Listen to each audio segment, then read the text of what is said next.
elle a déraciné un arbre géant pour le replanter au cœur de son village. Voici la légende de Mati. À ma droite, Linguère.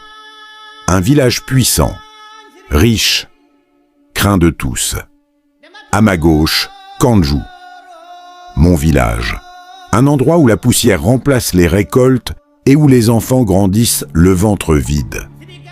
Et entre les deux se dressait l'arbre de vie. Un arbre colossal, ancien comme la terre. Ses fruits nourrissaient les deux villages depuis des générations. Il appartenait à tous. Mais un jour, Linguère décida que partager était une faiblesse. Ils encerclèrent l'arbre de vie d'un immense rempart d'acier et en interdisent l'accès à Kanju. Linguère préférait voir les récoltes pourrir plutôt que laisser une seule graine atteindre Kanju. C'est ce jour-là que l'espoir commença à disparaître. Puis, elle est apparue. Mati. Une fille née dans le sable, mais derrière son silence se cachait une force surhumaine. Toute sa vie, elle l'avait dissimulée. Toute sa vie, jusqu'à cette nuit. Sous la lumière froide de la lune, face au gigantesque arbre de vie. Mati s'avance seule.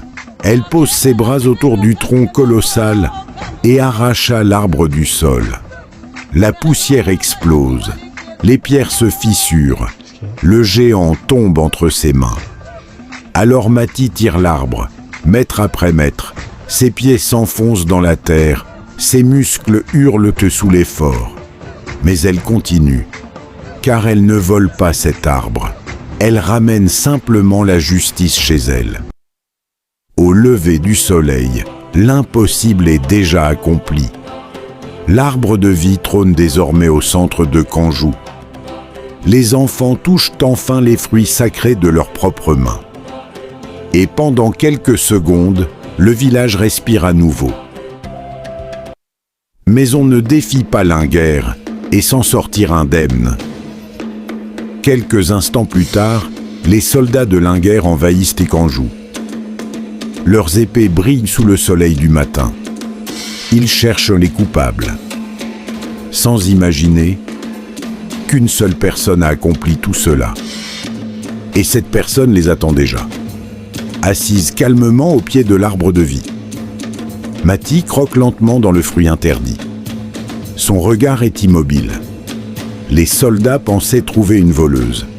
Ils viennent de tomber sur une divinité.